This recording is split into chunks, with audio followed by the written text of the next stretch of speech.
La lluvia caía con fuerza sobre las calles empedradas de la Ciudad de México, convirtiendo el polvo en lodo espeso que salpicaba las faldas de los vestidos y las botas de quienes se aventuraban a salir. Era abril de 1854, y en la casa de la familia Santibáñez, una de las más antiguas y respetadas de la capital, el aire estaba cargado con algo más pesado que la humedad, la tensión de un secreto que todos conocían, pero nadie se atrevía a nombrar. Catalina Santibáñez caminaba por el corredor principal de la casona colonial, sus pasos resonando contra las baldosas de Talavera. A sus 28 años había aprendido a mantener la cabeza en alto a pesar de las miradas cargadas de lástima o desdén que recibía de las amistades de su familia. 6 años de matrimonio con Diego Fernández de Castro y ni un solo embarazo. Las murmuraciones habían comenzado después del primer año y ahora eran un murmullo constante en cada reunión social, en cada misa dominical. Si estás disfrutando esta historia, suscríbete al canal y déjanos en los comentarios desde dónde nos estás viendo. Nos encantaría saber de ti. El estudio de su padre estaba al final del pasillo. Catalina sabía que la había mandado llamar, y el nudo en su estómago le advertía que no serían buenas noticias. Don Rodrigo Santibáñez no era un hombre dado a la sutileza ni a la compasión, especialmente cuando se trataba de asuntos de honor familiar y legado.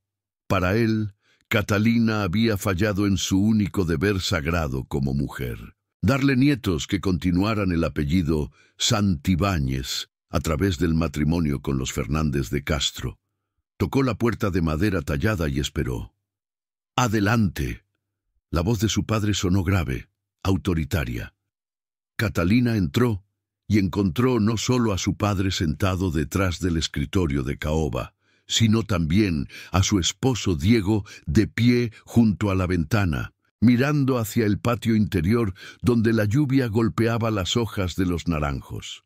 Su madre, doña Elena, estaba sentada en una silla cerca de la chimenea, con las manos entrelazadas sobre el regazo y una expresión que Catalina no supo interpretar. «Siéntate», ordenó don Rodrigo, señalando la silla frente a su escritorio. Catalina obedeció, sintiendo cómo sus manos comenzaban a temblar. Las mantuvo ocultas entre los pliegues de su vestido azul marino. «Hemos tomado una decisión», comenzó su padre, sin preámbulos. «Una decisión que nos ha costado mucho llegar a tomar, pero que es necesaria para el bien de esta familia». Diego se volvió desde la ventana. Su rostro mostraba una mezcla de incomodidad y resignación. A sus 32 años era un hombre apuesto, de buenos modales, pero débil de carácter. Nunca había defendido a Catalina de las críticas de su propia familia, ni de la de él. «Durante 6 años hemos esperado», continuó don Rodrigo, sus ojos grises clavándose en los de su hija. «6 años en los que has demostrado ser un vientre inútil. No has cumplido con tu deber más básico como esposa». Las palabras cayeron sobre Catalina como piedras. Vientre inútil. Había escuchado esos términos susurrados a sus espaldas, pero nunca pronunciados con tanta crueldad directamente a su cara por su propio padre. «Padre, yo», comenzó, pero él levantó la mano para silenciarla. «No hay excusas que valgan. Los doctores han confirmado que no hay razón médica aparente para tu esterilidad. Simplemente eres defectuosa. Y esta familia necesita herederos». Doña Elena se removió incómoda en su asiento, pero no dijo nada. Nunca lo hacía cuando su esposo hablaba de negocios familiares. «Por lo tanto», don Rodrigo se puso de pie, caminando hacia la ventana, «hemos decidido que Rosa dará a luz a los hijos que tú no puedes darle a Diego». Catalina sintió que el aire abandonaba sus pulmones. Rosa, la joven esclava que trabajaba en la casa desde hacía 3 años, traída de una hacienda en Veracruz. Tenía apenas 20 años, piel morena suave, ojos negros brillantes y una belleza natural que Catalina había notado más de una vez en las miradas de los hombres que visitaban la casa. «No pueden estar hablando en serio», susurró Catalina mirando a su esposo. «Diego, dime que esto es una broma cruel». Diego apartó la mirada, incapaz de sostener la de su esposa. «Es la única solución sensata», dijo su padre. «Rosa es joven, sana y fértil. Los hijos que tenga con Diego llevarán el apellido Fernández de Castro y heredarán nuestras propiedades. Tú seguirás siendo la esposa legítima, por supuesto, y mantendrás tu posición social. Pero los hijos serán de Rosa. Esto es una aberración». Catalina se puso de pie, su voz temblando de ira y dolor. «¿Cómo pueden pedirme que acepte algo así? ¿Que permita que mi esposo...» «No te estamos pidiendo permiso», la interrumpió don Rodrigo, su voz cortante como un látigo. «Te estamos informando de lo que va a suceder, y más te vale aceptarlo con dignidad, porque la alternativa es mucho peor para ti». «¿De qué alternativa?», preguntó Catalina, aunque temía conocer la respuesta. «La anulación del matrimonio. Diego podría solicitar la disolución alegando tu incapacidad para cumplir con tus deberes maritales. Quedarías deshonrada, sin casa, sin futuro. Ningún hombre querría casarse contigo. Vivirías el resto de tus días como una carga para esta familia, encerrada en algún convento o en una habitación de esta casa, invisible y olvidada». Las lágrimas comenzaron a rodar por las mejillas de Catalina. Sabía que su padre no estaba exagerando.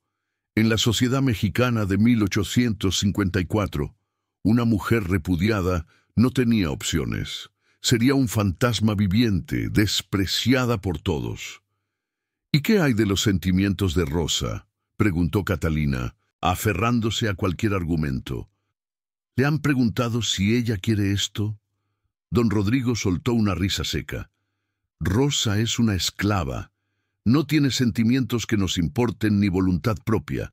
Hará lo que se le ordene o sufrirá las consecuencias. Así de simple». «Esto está mal», murmuró Catalina. «En todos los sentidos posibles, esto está mal».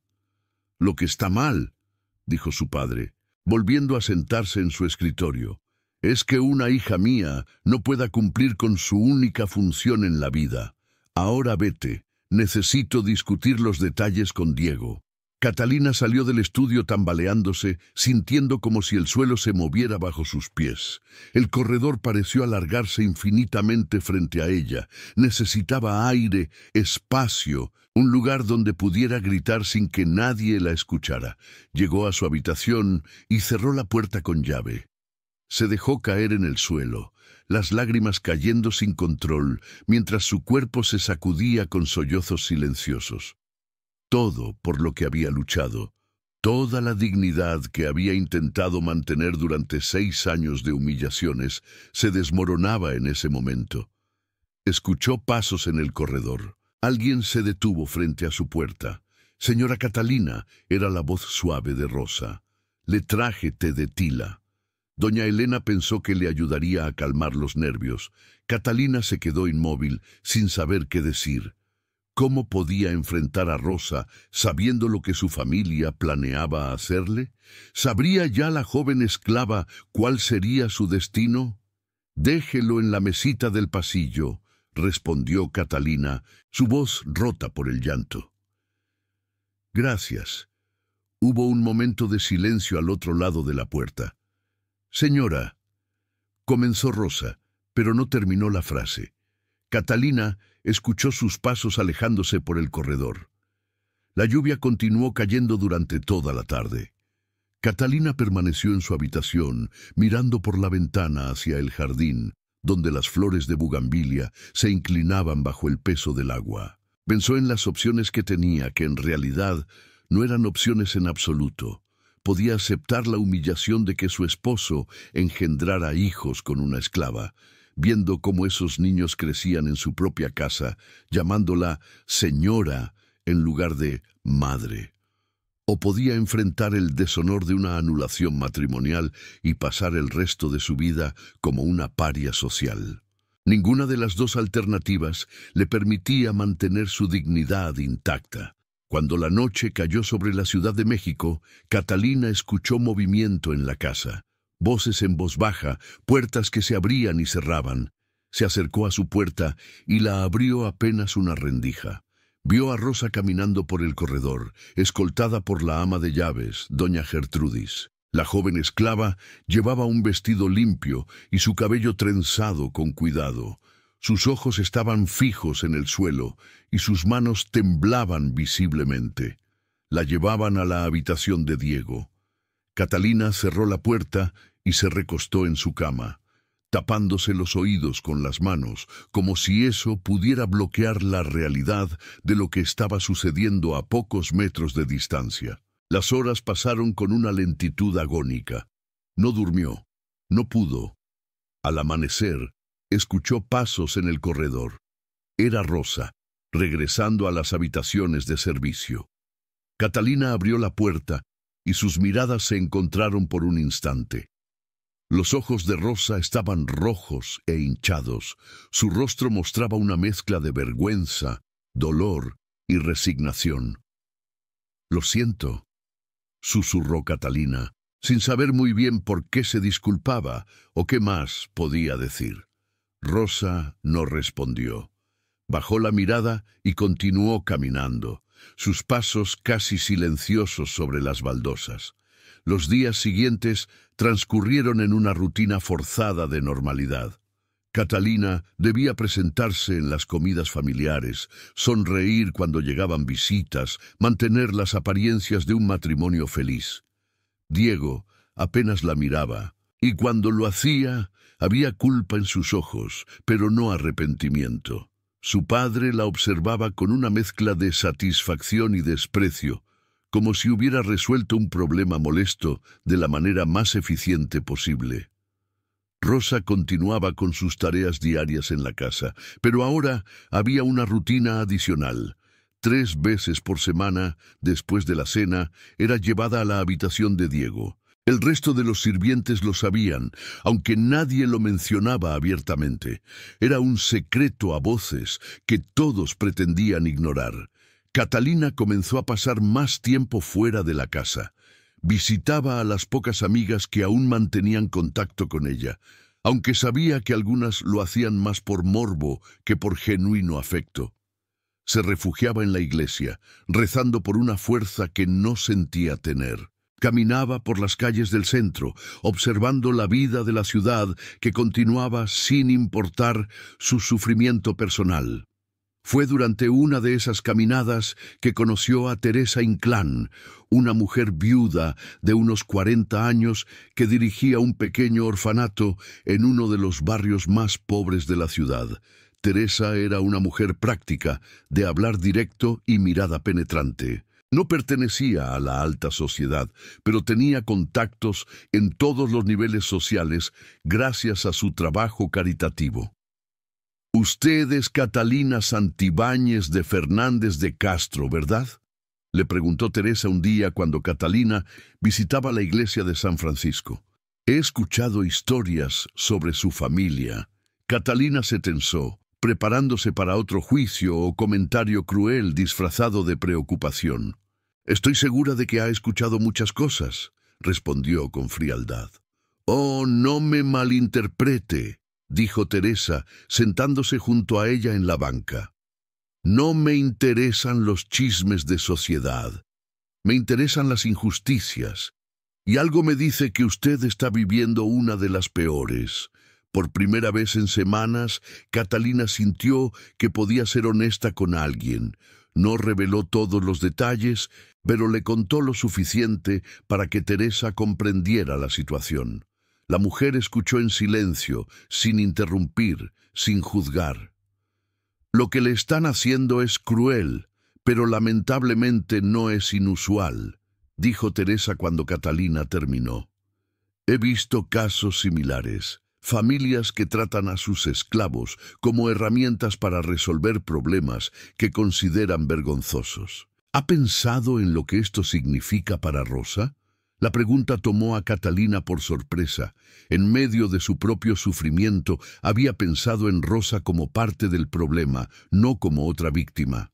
«No tiene más elección que yo», respondió Catalina lentamente. «Menos, de hecho, al menos yo soy considerada humana por la sociedad». «Exactamente», dijo Teresa. «¿Y si ella queda embarazada? ¿Qué cree que pasará? ¿Cree que su familia la tratará mejor? ¿O seguirá siendo una esclava que ahora también es vista como una amenaza, alguien que podría reclamar derechos sobre sus propios hijos?» Catalina no había considerado eso. Su padre había hablado de que los niños llevarían el apellido Fernández de Castro, pero ¿qué papel jugaría Rosa en sus vidas? ¿Sería permitido que los criara como madre, o serían quitados de su lado para ser criados por nodrizas mientras ella regresaba a sus tareas de sirvienta? «No sé qué hacer», admitió Catalina. «Me siento atrapada en una pesadilla de la que no puedo despertar». «Entonces, cree su propio despertar», respondió Teresa. «No le estoy diciendo que sea fácil ni que no tenga consecuencias. Pero usted tiene más poder del que cree.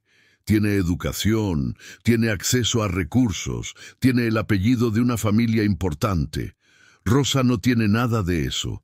Si alguien puede cambiar esta situación, es usted».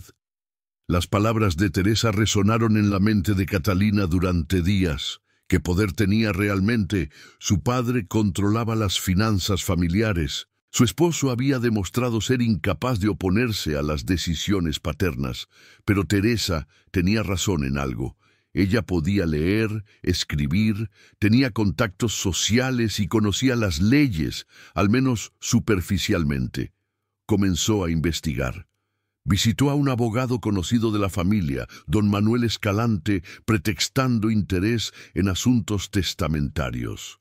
Con sutileza, le preguntó sobre las leyes relacionadas con esclavitud, matrimonio y herencia. Lo que descubrió la horrorizó aún más. Legalmente, los hijos de Rosa serían considerados propiedad de la familia Santibáñez hasta que fueran emancipados o vendidos.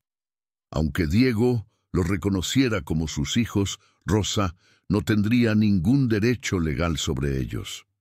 Una noche, 2 meses después de que comenzara la pesadilla, Catalina tomó una decisión. Esperó hasta que todos en la casa estuvieran dormidos y bajó silenciosamente a las habitaciones de servicio. Rosa dormía en un pequeño cuarto junto a la cocina, compartiendo el espacio con otras 2 sirvientas.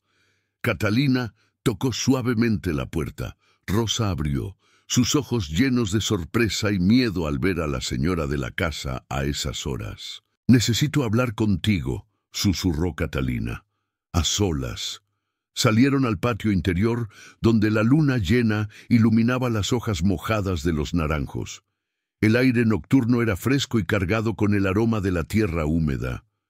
«¿Estás embarazada?», preguntó Catalina directamente. Rosa bajó la mirada y asintió lentamente, sus manos moviéndose instintivamente hacia su vientre a un plano. «Hace 3 semanas que no me llega mi sangre mensual. Doña Gertrudis lo sabe», le dijo a don Rodrigo esta mañana. Catalina sintió una mezcla de emociones tan complejas que no pudo identificarlas todas. Dolor, celos, miedo, pero también algo inesperado, una furia protectora hacia la joven frente a ella. «¿Tú querías esto?», preguntó. «Dime la verdad, Rosa. No te juzgaré. Solo necesito saber». Las lágrimas comenzaron a caer por el rostro de Rosa. «No, señora, nunca quise nada de esto. Yo tenía un prometido en la hacienda donde nací. Nos iban a casar antes de que me vendieran a su padre. Cada noche rezo para que don Diego no me mande llamar, pero cuando lo hace no puedo negarme. Si lo hago, me azotarán o algo peor». «¿Y el bebé?», preguntó Catalina suavemente. «¿Qué sientes sobre el bebé?». Rosa se cubrió el rostro con las manos, sollozando quedamente. «Es mi hijo. No importa cómo fue concebido, es mi sangre, pero sé que me lo quitarán. Don Rodrigo ya habló sobre contratar una nodriza para criarlo. Yo solo seré la mujer que lo llevó en el vientre, pero no su madre. ¿Cómo puedo querer a un niño que me será arrebatado? ¿Cómo puedo no quererlo cuando ya lo siento moverse dentro de mí? Catalina se acercó y en un gesto que sorprendió a ambas, abrazó a Rosa. La joven se tensó inicialmente, poco acostumbrada a muestras de afecto de sus amos, pero luego se permitió llorar en el hombro de Catalina. «Vamos a encontrar una manera de salir de esto», dijo Catalina, sin estar segura de cómo cumplir esa promesa. «Ambas merecemos mejor que esto». Los siguientes meses fueron una danza cuidadosa de planificación secreta y normalidad forzada. Catalina comenzó a reunirse regularmente con Teresa, quien tenía contactos con grupos abolicionistas que operaban en México. Aunque la esclavitud estaba técnicamente prohibida en el país desde 1829, en la práctica muchas familias mantenían servidumbre en condiciones de semi-esclavitud, especialmente personas traídas de otros lugares o heredadas de generaciones anteriores. El vientre de Rosa crecía, y con él crecía también la satisfacción de don Rodrigo. Trataba a la joven con una consideración inusual, asegurándose de que tuviera buena comida y descansara adecuadamente. No por compasión hacia ella, sino porque llevaba al heredero tan deseado. Diego evitaba tanto a Catalina como a Rosa, refugiándose en su trabajo y en el alcohol.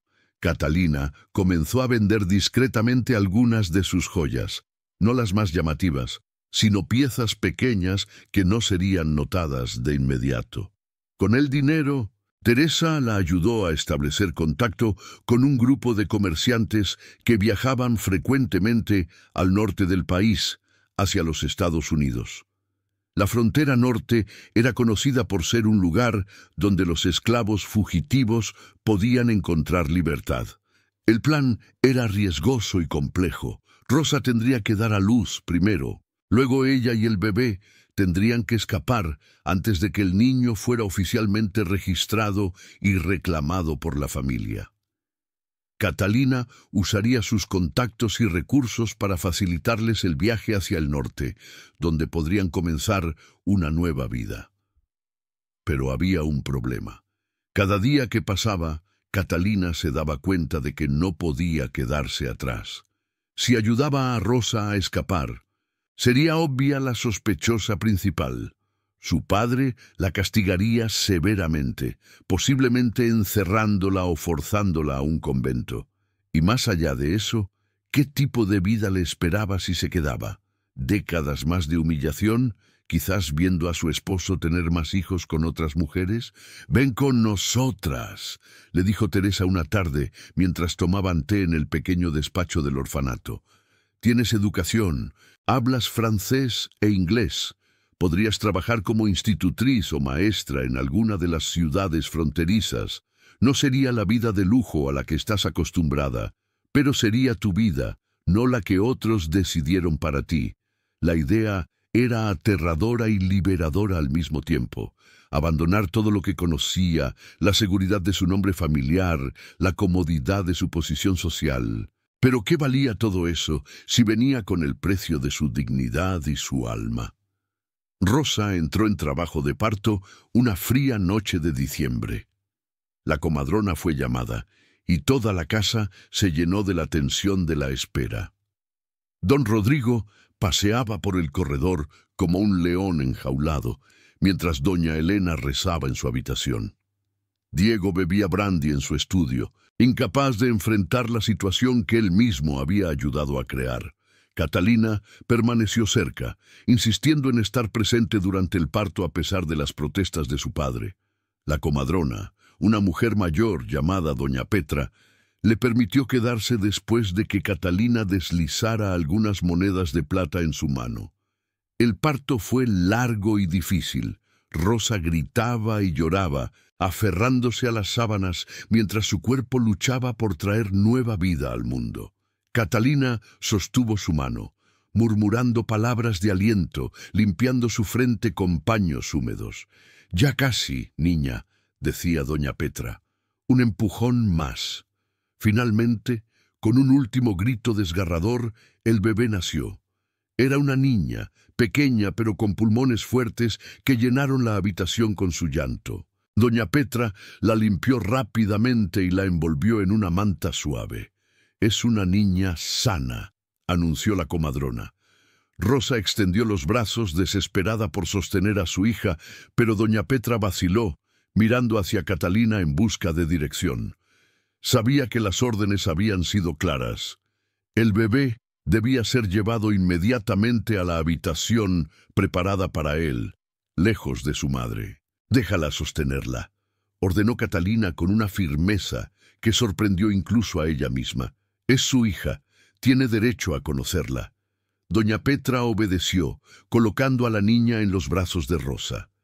La joven madre miró el rostro de su hija y comenzó a llorar de nuevo, pero estas eran lágrimas diferentes. Había dolor, sí, pero también amor puro y feroz. «Mi pequeña», susurró Rosa. «Mi preciosa niña». La puerta se abrió bruscamente. Don Rodrigo entró, su rostro mostrando expectación hasta que vio al bebé. «¿Una niña?» Su tono estaba lleno de decepción. «Después de todo esto, ¿una niña?» «Es un ser humano», dijo Catalina. «Su nieta». «No hasta que produzca un heredero varón», respondió su padre fríamente. «Bueno, al menos sabemos que la muchacha puede concebir.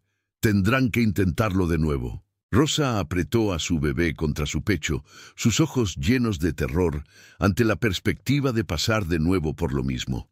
«No», dijo Catalina poniéndose de pie. «No habrá una próxima vez». Don Rodrigo la miró como si hubiera perdido la razón. «¿Disculpa? No permitiré que esto continúe. Es inhumano, es cruel, y no voy a ser parte de ello ni un día más».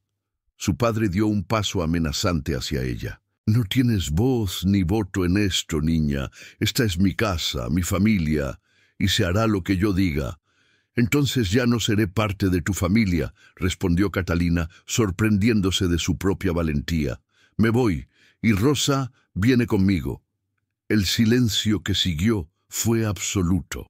Incluso el bebé pareció dejar de llorar, como si entendiera la gravedad del momento. «Si das un paso fuera de esta casa con intenciones de no regresar», dijo don Rodrigo lentamente, cada palabra cargada de amenaza, «estarás muerta para mí. No tendrás herencia, no tendrás apellido, no tendrás nada. Y la esclava y su bastarda serán perseguidas y traídas de vuelta para recibir el castigo que merecen por tu instigación». «Que así sea», respondió Catalina, sintiendo una extraña calma descender sobre ella. «Prefiero no tener nada y ser libre que tenerlo todo y ser una prisionera en mi propia vida». Se volvió hacia Rosa, quien la miraba con una mezcla de esperanza y miedo. «¿Confías en mí?», le preguntó Catalina. Rosa asintió, sus brazos protegiendo a su hija. «Con mi vida, señora. Entonces prepárate. Nos vamos esta noche». Lo que siguió fue un torbellino de actividad secreta. Mientras don Rodrigo salía de la habitación hecho una furia, gritando que desheredaría a su hija y que llamaría a las autoridades, Catalina puso en marcha el plan que había estado preparando con Teresa durante meses. Doña Petra, conmovida por lo que había presenciado y sobornada adecuadamente por Catalina, aceptó ayudar. Le dio a Rosa un tónico para el dolor y la ayudó a vestirse, aunque la joven apenas podía caminar después del parto.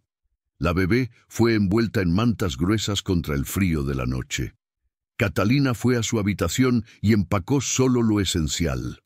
Algo de ropa, los documentos que había estado guardando, el dinero que había acumulado de la venta de sus joyas, y una pequeña pintura de su madre, de cuando era joven, lo único que quería conservar de su vida pasada. Teresa estaba esperando en un carruaje a 2 calles de la casa, tal como habían planeado. El conductor era un hombre de confianza que había ayudado a otros a escapar de situaciones similares. No hacía preguntas, solo conducía. Catalina ayudó a Rosa a bajar por las escaleras de servicio. La casa estaba en caos, con su padre gritando órdenes, su madre llorando en su habitación y los sirvientes corriendo sin saber qué hacer. En la confusión, nadie notó a las 3 figuras deslizándose por la puerta lateral del jardín. La lluvia había regresado, lavando las calles de la ciudad. Catalina sostenía a Rosa por un lado, mientras la joven cargaba a su bebé, y juntas corrieron por las calles oscuras hacia el carruaje que las esperaba. El sonido de sus pasos en los charcos se mezclaba con el de la lluvia cayendo sobre los techos de las casas coloniales. Cuando finalmente llegaron al carruaje, Teresa las ayudó a subir rápidamente. ¿Lo hiciste?, preguntó Teresa. ¿Realmente lo hiciste? Lo hice, respondió Catalina, aún sin poder creer del todo lo que acababa de suceder. Ya no hay vuelta atrás. El carruaje comenzó a moverse, alejándose de la casa Santibáñez, alejándose de todo lo que Catalina había conocido durante sus 28 años de vida. Miró por la ventana hacia las calles mojadas de la Ciudad de México, la ciudad donde había nacido, crecido, se había casado y había sufrido tanto. Rosa sostenía a su bebé contra su pecho, sus ojos cerrados en agotamiento y alivio. La pequeña niña dormía, ajena al drama que había rodeado su nacimiento y a la increíble decisión que había provocado su llegada al mundo. ¿Cómo la vas a llamar?, preguntó Catalina suavemente. Rosa abrió los ojos y miró a su hija, luego a Catalina. Esperanza, respondió. La voy a llamar Esperanza, porque usted me dio esperanza cuando pensé que todo estaba perdido. Catalina sintió lágrimas rodar por sus mejillas, pero esta vez no eran lágrimas de dolor o humillación. Eran lágrimas de liberación, de miedo ante lo desconocido, pero también de una extraña alegría. El plan era claro. Viajarían primero a Querétaro, donde Teresa tenía contactos que les darían refugio temporal. Desde allí, seguirían hacia el norte, viajando en etapas hacia Monterrey y eventualmente hacia la frontera con Texas. Sería un viaje peligroso, especialmente con un bebé recién nacido, pero era su única oportunidad de verdadera libertad. La noticia de la fuga de Catalina Santibáñez y la esclava Rosa con la bebé se extendió rápidamente por los círculos sociales de la Ciudad de México. Don Rodrigo, fiel a su palabra, declaró a su hija muerta para él y ofreció una recompensa por la captura de Rosa y la niña. Sin embargo, la familia Santibáñez era menos influyente de lo que don Rodrigo creía, especialmente fuera de la capital, y muchos de los que escuchaban la historia sentían más simpatía por las fugitivas que por el padre furioso. En Querétaro, las 3 mujeres encontraron refugio en una casa modesta dirigida por una orden de monjas progresistas que ayudaban a mujeres en situaciones difíciles. Allí, Rosa pudo recuperarse del parto mientras Catalina comenzaba a adaptarse a su nueva realidad. No había sirvientes que le prepararan la comida, no había vestidos elegantes ni reuniones sociales. Había trabajo duro, incertidumbre, pero también una libertad que nunca había experimentado. Las monjas le enseñaron a Catalina habilidades prácticas, como cocinar, coser, limpiar. Al principio le resultó humillante, pero gradualmente encontró un extraño orgullo en ser capaz de cuidarse a sí misma. Rosa, por su parte, le enseñó las canciones y cuentos de su tierra natal, compartiendo con Catalina partes de su cultura que antes habían estado separadas por el abismo de clase y raza. La pequeña Esperanza prosperaba, creciendo más fuerte cada día. Su risa llenaba la casa y traía alegría incluso en los momentos más difíciles. Catalina se sorprendió a sí misma sintiendo un amor genuino por la niña, no como la hija que no pudo tener, sino como un ser humano precioso por derecho propio. Después de 2 meses en Querétaro, llegó el momento de continuar su viaje. Un comerciante de telas, llamado Don Fernando, aceptó llevarlas en su caravana hacia el norte, disfrazadas como parte de su familia extendida.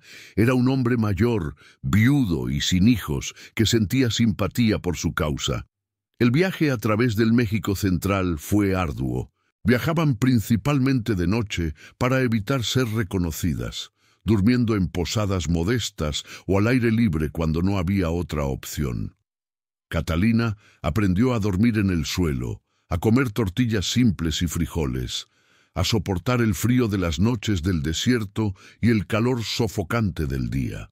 En cada pueblo había el riesgo de ser descubiertas. Los carteles con la descripción de Rosa habían llegado hasta algunas ciudades, ofreciendo dinero por su captura. Catalina se cortó el cabello corto y se vestía con ropa sencilla para no llamar la atención, muy diferente de la mujer elegante que había sido. Fue en un pueblo llamado Saltillo donde ocurrió el primer encuentro cercano con el peligro. Un hombre que trabajaba para una familia de la Ciudad de México reconoció a Rosa en el mercado. La siguió hasta donde se alojaban y alertó a las autoridades locales. Esa noche, los soldados llegaron a la posada. Don Fernando, demostrando un coraje admirable, los distrajo mientras Catalina y Rosa escapaban por la ventana trasera con esperanza.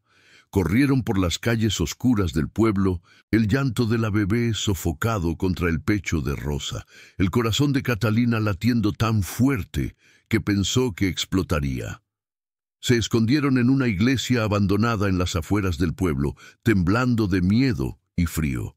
Esperanza tenía fiebre, y Rosa la mecía desesperadamente mientras Catalina buscaba agua en el pozo cercano. «No podemos seguir así», dijo Rosa, sus ojos llenos de lágrimas. «Mi hija está enferma. Tal vez deberíamos volver. Al menos allá ella tendría un techo y comida garantizada». «¿A cambio de qué?», preguntó Catalina. «¿De que te traten como ganado? ¿De que le quiten a tu hija y la críen sin saber que tú eres su madre? No, Rosa. Ya llegamos demasiado lejos para rendirnos ahora». Esa noche, mientras Rosa y Esperanza dormían agotadas, Catalina rezó por primera vez en meses con verdadera fe, no por milagros ni porque su situación mejorara mágicamente, sino por fuerza. Fuerza para seguir adelante, para proteger a las personas que ahora dependían de ella, para no perder la esperanza cuando todo parecía imposible. Sus oraciones fueron respondidas de una manera inesperada. Al amanecer, encontraron a don Fernando esperándolos con el carruaje. Había sobornado a los soldados y convencido a las autoridades locales de que se habían equivocado de personas. Les dio provisiones frescas, medicinas para Esperanza y dinero suficiente para llegar a Monterrey. «No puedo llevarlas más lejos», les dijo. «Es demasiado peligroso para todos. Pero conozco a alguien en Monterrey que puede ayudarlas a cruzar la frontera. Aquí está su dirección». Les entregó un papel con un nombre: Ricardo Morales, comerciante de caballos. El resto del viaje a Monterrey lo hicieron solas, viajando con caravanas de comerciantes diferentes, a veces caminando cuando no había otra opción. Esperanza se recuperó de su fiebre, demostrando ser más resistente de lo que cualquiera hubiera imaginado.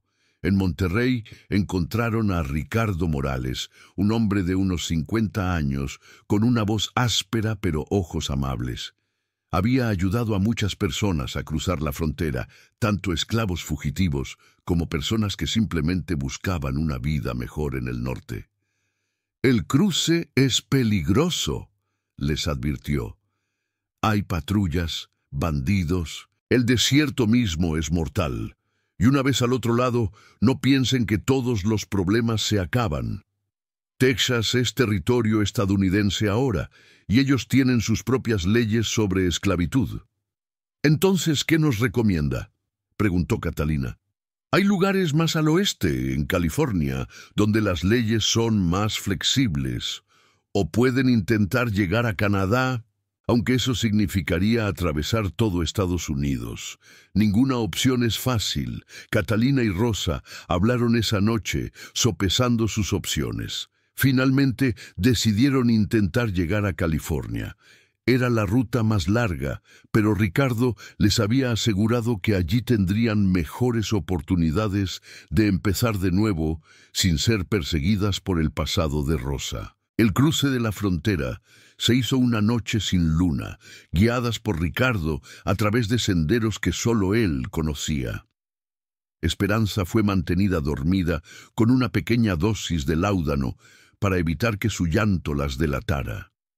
Caminaron durante horas por terreno rocoso, cada sonido haciéndolas detenerse con el corazón en la garganta. Cuando finalmente Ricardo les dijo que estaban del otro lado, en territorio estadounidense, Catalina se dejó caer de rodillas en la tierra áspera y lloró. Habían pasado 6 meses desde que dejaron la Ciudad de México, 6 meses de miedo, dolor, pérdida, pero también de crecimiento y descubrimiento. «Gracias», le dijo a Ricardo. «Nunca podremos pagarle lo que ha hecho por nosotras». «Vivan bien», respondió él. «Esa será paga suficiente. Y recuerden, en este nuevo mundo, ustedes deciden quiénes son. No dejen que nadie más lo haga por ustedes».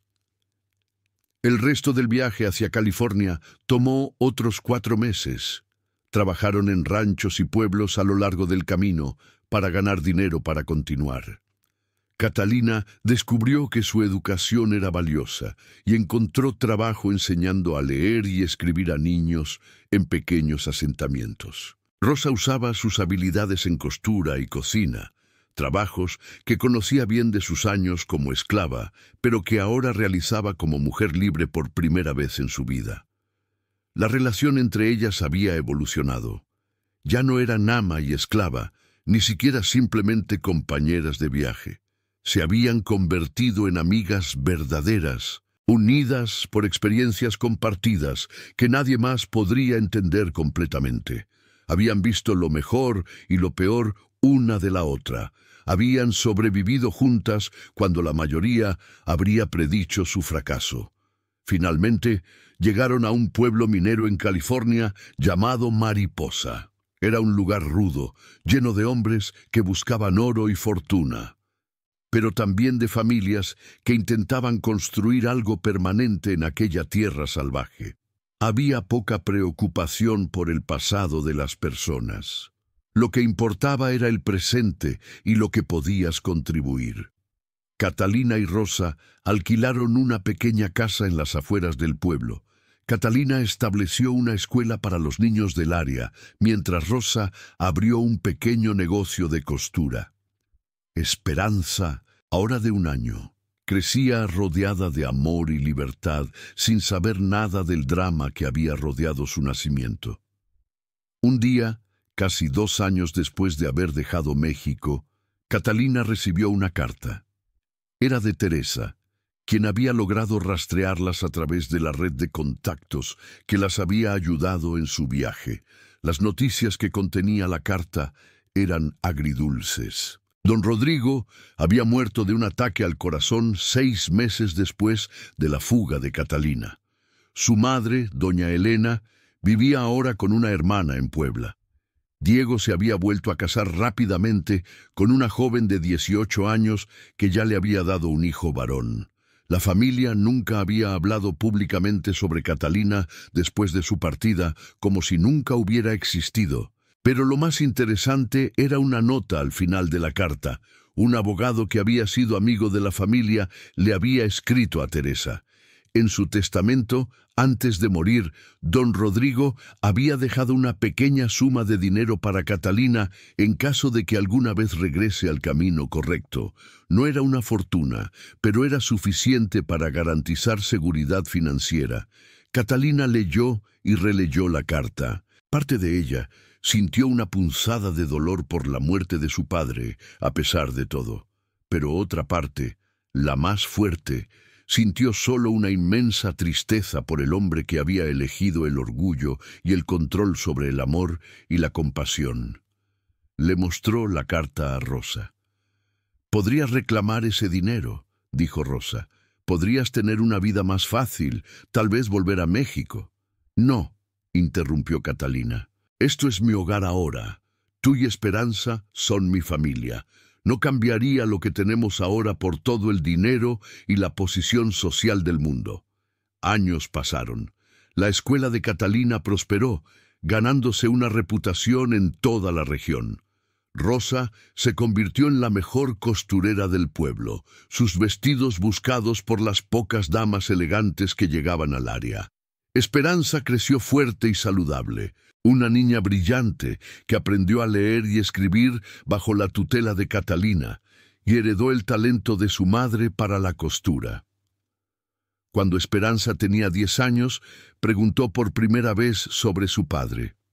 Rosa le contó la verdad, adaptada para su edad, sobre las circunstancias de su nacimiento. Le explicó sobre la esclavitud, sobre las injusticias que habían tenido que escapar, sobre el coraje de Catalina.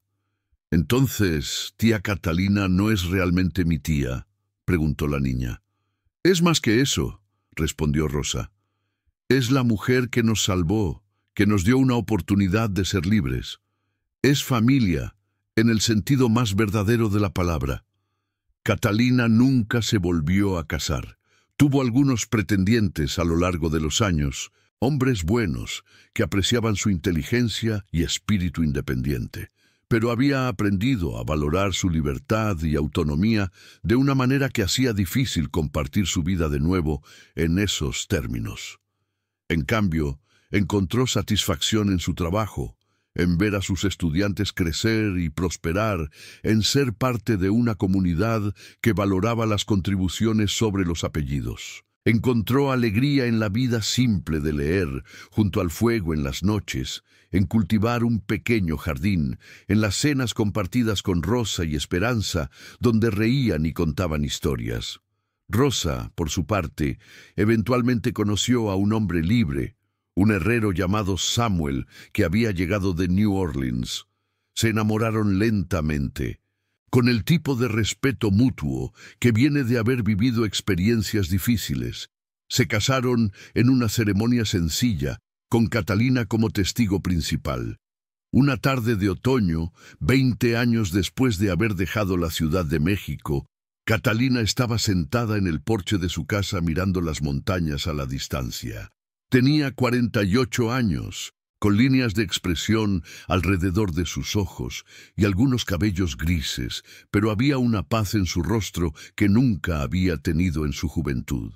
Esperanza, ahora una joven mujer de 20 años, se sentó junto a ella. «¿Alguna vez te arrepientes?», preguntó. «De dejar todo atrás, de venir aquí». Catalina consideró la pregunta cuidadosamente. Al principio, hubo momentos en que me preguntaba si había cometido un terrible error. Los primeros años fueron tan difíciles, tan llenos de miedo e incertidumbre. Pero ahora, mirando atrás, puedo ver que esa noche en que dejé la casa de mi padre fue el momento en que realmente comencé a vivir. Antes de eso, solo estaba existiendo según las reglas y expectativas de otros. «Mamá dice que fuiste valiente», dijo Esperanza. «La más valiente que ha conocido». Catalina sonrió. «Tu madre es quien fue valiente. Ella sobrevivió cosas que yo solo puedo imaginar. Yo simplemente tomé una decisión de hacer lo correcto cuando se me presentó la oportunidad. No fue valentía, fue necesidad. No podía seguir viviendo de otra manera. Quiero ser como ustedes dos», dijo Esperanza. «Fuerte, independiente, capaz de cambiar mi propio destino». «Ya lo eres», respondió Catalina. «Eres la prueba viviente de que podemos romper los ciclos, de que las decisiones que tomamos importan. Naciste en circunstancias que podrían haber definido tu vida de maneras terribles, pero en su lugar eres libre de elegir tu propio camino». Esa noche, Las tres mujeres cenaron juntas como hacían frecuentemente, Samuel también presente, con su risa sonora y sus historias. Compartieron comida simple pero abundante. Hablaron de los eventos del día. Hicieron planes para el futuro. Cuando todos se fueron, Catalina se quedó un momento más en el porche, mirando las estrellas brillando en el cielo oscuro. Pensó en la niña que había sido, criada en lujo pero sofocada por expectativas imposibles. Pensó en la mujer joven que había soportado años de humillación por no poder cumplir con un rol que otros habían decidido para ella. Pensó en la noche lluviosa cuando finalmente dijo, no más, y cambió el curso de 3 vidas para siempre. No tenía el apellido ilustre que había nacido portando. No tenía la posición social, las joyas, los vestidos elegantes, los sirvientes. No tenía nada de lo que la sociedad consideraba importante para una mujer de su clase. Pero tenía algo infinitamente más valioso. Tenía su libertad, su dignidad y el amor de personas que la conocían completamente y la aceptaban sin reservas. Tenía el conocimiento de que había hecho lo correcto en el momento más difícil de su vida, y ese conocimiento era un tesoro que nadie podría quitarle jamás. En la Ciudad de México, la casa de la familia Santibáñez aún se alzaba en la misma calle, pero con diferentes ocupantes.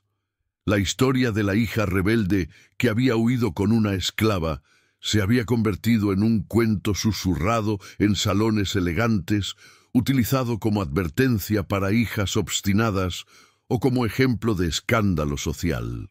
Pero para Catalina, Rosa y Esperanza, no era una historia de escándalo, era una historia de supervivencia, de amor, más allá de las divisiones sociales, de mujeres que se negaron a aceptar los roles que otros les impusieron.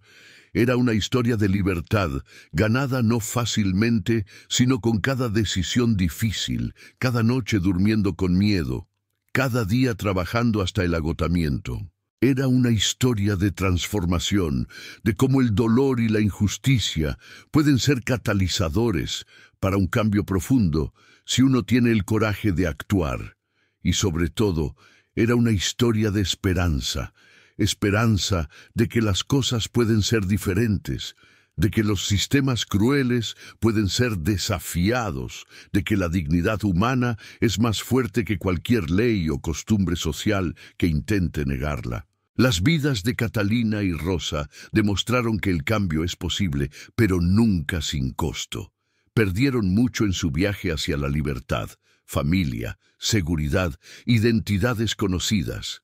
Pero ganaron algo irreemplazable, el derecho a ser ellas mismas, completas y sin disculpas.